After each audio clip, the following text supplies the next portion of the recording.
یہ ریکارڈنگ سنو کہانی میری زبانی کے لیے کی جا رہی ہے۔ اس کہانی کا نام ہے تعمیر وطن۔ سنو کہانی میری زبانی کی مصنفہ مریم وزیر نے اسے تحریر کیا ہے۔ یہ آزادی کہانیاں کے سلسلے کی 5ویں کہانی ہے اور میں ہوں قصہ گو شیرون یاسر۔ سعد اور اسد تیسری جماعت میں پڑھتے تھے۔ ان کا گھر اسکول سے قریب ہی تھا، جہاں کرکٹ کا میدان بھی تھا۔ جب وہ شروع میں یہاں آئے تو انہیں اپنا پرانا محلہ، گلی اور گھر بہت یاد آئے، ساتھ میں اسکول کے دوست بھی جو گھر تبدیل کرنے کی وجہ سے چھوٹ گئے۔ دونوں بچپن کے گہرے دوست تھے اور دونوں کے گھر والے بھی ہمیشہ 2 منزلہ گھر لے کے اس میں اکٹھے ہی رہتے تھے۔ اب نیا اسکول، گھر اور محلہ تھا۔ آہستہ آہستہ دونوں کی دوستی گلی کے ایک بچے کے ساتھ شروع ہوئی جس کا نام بلال تھا۔ اسکول سے چھٹیاں ہوئیں تو کرکٹ کا شوق رکھنے کی وجہ سے روز کرکٹ کے میدان جانے کی بنا پر ان کی دوستی بہت اچھی ہو گئی۔ اب وہ ہر ہفتے کسی ایک دن کرکٹ ضرور کھیلتے۔ آج بھی موسم بہت خوشگوار تھا اور اتوار کا دن تھا۔ وہ تینوں دوست جلدی اٹھ کر کرکٹ کھیلنے میدان میں پہنچ گئے۔ جب کھیل ختم ہوا تو سب میدان کے قریب پارک میں چلے گئے اور باتوں میں مصروف ہو گئے۔ ان تینوں دوستوں کی 2 باتیں ایک جیسی تھیں۔ ایک یہ کہ وہ سارے تیسری جماعت میں پڑھتے تھے اور دوسرا کرکٹ کا شوق، مگر ان کی عادتیں الگ الگ تھیں۔ سعد کو ویڈیو گیم بہت اچھے لگتے تھے اور اسد کو کتابوں کا شوق تھا۔ بلال کو چوزے پالنے کا شوق تھا۔ اس نے گھر کے کچے حصے میں بہت سے چوزے رکھے ہوئے تھے، وہ ان کا بہت خیال رکھتا۔ آج تینوں دوست مل کر بیٹھے تو اپنے اپنے شوق کے بارے میں تفصیل بتانے لگے۔ 14 اگست قریب تھی، لہٰذا اس کے بارے میں بھی باتیں شروع ہو گئیں۔ اسد کافی دیر سے خاموش بیٹھا تھا۔ بلال نے اسے خاموش پا کر سوال کیا، اسد یار، ایک بات تو بتاؤ، تمہیں کتابوں سے کیا ملتا ہے؟ بھلا ان کو پڑھنے کا کیا فائدہ؟ ہمیں دیکھو، ہم کتنے مزے کرتے ہیں سارا دن۔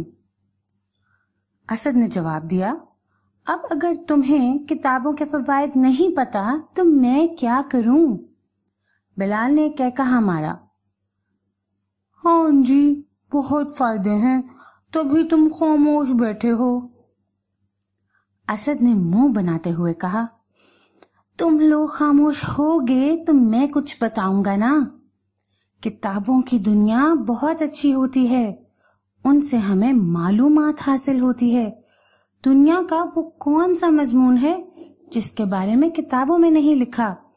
اور تم سب کو معلوم ہے کہ ہمارے قائد اعظم کو بھی کتابیں پڑھنے کا بہت شوق تھا۔ دنیا کے تمام بڑے اور مشہور لوگ کتابوں کو اپنا اچھا دوست مانتے تھے، اور کتابیں پڑھنے سے ہی مجھے معلوم ہوا کہ یہ پیارا پاکستان کتنی مشکلوں سے حاصل ہوا اور ہمارے بزرگوں نے کتنی قربانیاں دیں۔ بلال نے جلدی سے کہا، ارے ہاں، ہمارے ٹیچر نے ہمیں آزادی کے بارے میں بتایا تھا۔ اس کے بعد سعد بولا، لیکن اب تو پاکستان بن گیا نا، اب ہم آزاد ہیں، اب ہم نیا پاکستان تو نہیں بنا سکتے نا۔ اسد نے اس کے جواب میں کہا، لیکن ہم کچھ تو کر سکتے ہیں نا۔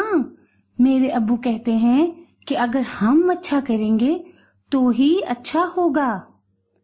بلال بولا، تو ہم کیا کریں؟ ہم تو بچے ہیں، ہم تھوڑی نہ کچھ کر سکتے ہیں۔ اسد گویا ہوا، بے شک ہم بچے ہیں، مگر ہم بھی اگر اچھے کام کریں تو پاکستان اور اچھا ہو جائے گا۔ میرے خیال سے ہمیں کسی اچھے سے کام کی منصوبہ سازی کرنی چاہیے۔ سعد نے اس بات کی تائید میں سر ہلایا اور کہا، ہاں، اسد بالکل ٹھیک کہہ رہا ہے۔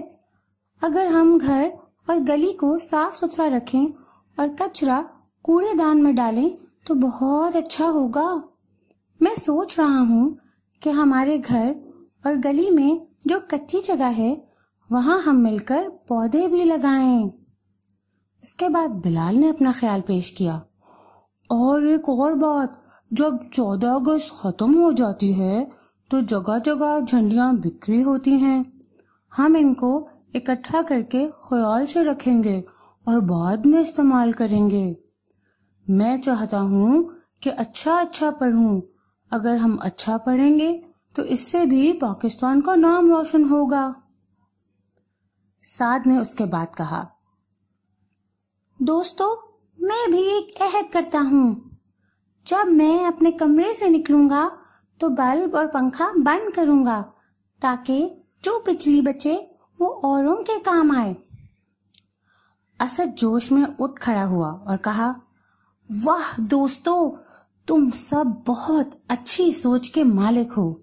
میں بھی فارغ وقت میں بچوں کو پڑھاؤں گا اور انہیں اپنی کتابیں دوں گا تاکہ ہم کتابیں پڑھنے والے اچھے بچے بنیں اور پھر ہمارا ملک سب سے زیادہ اچھا ہوگا۔